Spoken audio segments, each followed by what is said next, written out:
being here in part to speak about becoming involved in sports as a way to address hate-fueled extremism.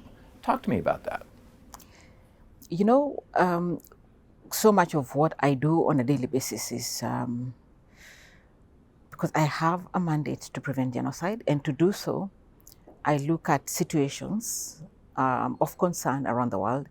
I look at the risk factors, some of which would be the kind of risk factors that existed in places where we've had genocides before.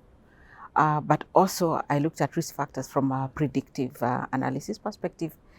And in all those places, you find that quite a number of actors who end up committing these atrocities, the extremists, that so many of them have a hobby on the side. And the hobby is usually sport. And we haven't found among all the people who've committed these atrocity crimes a single group of people who are not committed to any sport. So you see sports as a way in to these people? Yes, we see sports as a way into these people in several ways, because we have all these sports role models playing in all these, in football, in hockey, in baseball, you name it. And we're talking about a worldwide approach, not just the United States. That we do know that during the World Cup, that's when the world is calmest. That's when the least atrocities are happening, because everybody's so focused on the World Cup. And so I'm here at the Eradicate Hate Summit to, among other things, put forward the ideas that we've been discussing with a working group that was created after the last Eradicate Hate Global Summit on sport. How can we use sport to counter hate speech?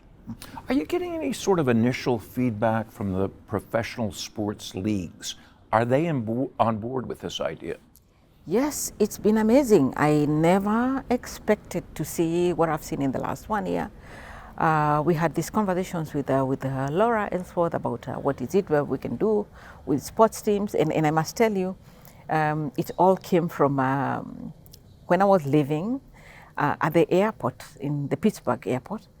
I noticed that there are so many photographs of sports people. And so the next time I spoke to Laura, I told her, Laura, maybe we need to pay attention to the fact that people in Pittsburgh love sports so much that you have all these photos at the airport. And therefore, maybe our entry point in terms of preventing another extremist action would be to speak to sports people, so that they in turn can speak to all their followers, their fans. Because these guys who do this kind of thing, including the one who killed people here in Pittsburgh, they follow sports teams. They are passionate about their sports. So what is it we can do about that passion to make sure that there's a voice speaking to them about not taking that extreme action? So what does success look like? Is it merely a number of these professional athletes coming out in condemnation of that hate-fueled extremism? Or what does success look like?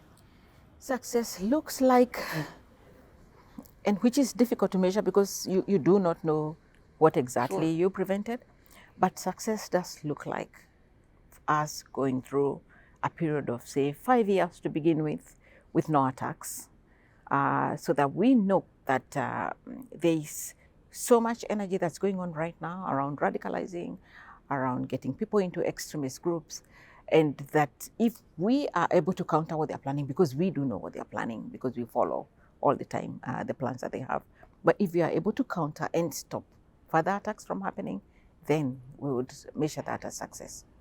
Final question. You and I were talking before the cameras rolled. This is a big week at the UN, yet you carved out time to be at the summit. Why?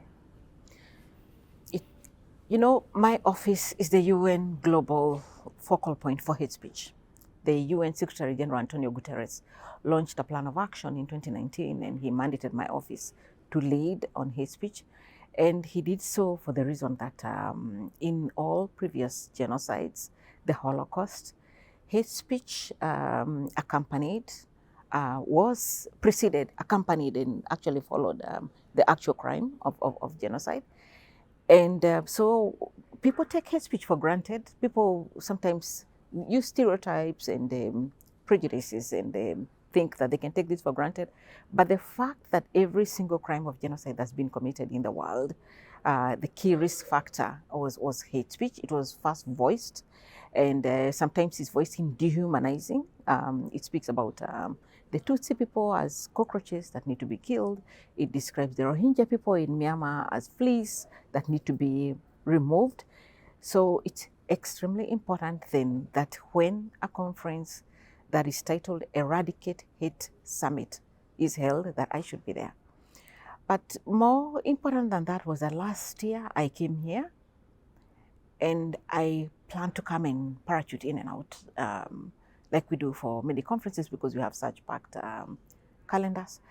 But I came and everything that was said in the room was speaking to me.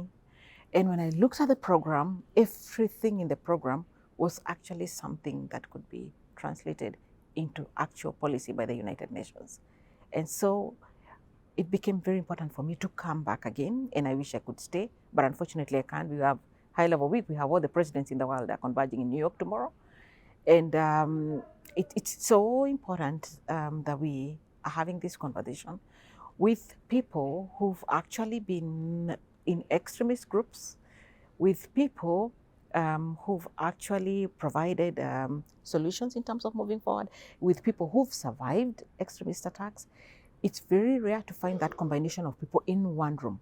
And I would say that we have lots of say conferences going on anti-terrorism and anti-extremism, but a conference that focuses on hate and hate alone is rare.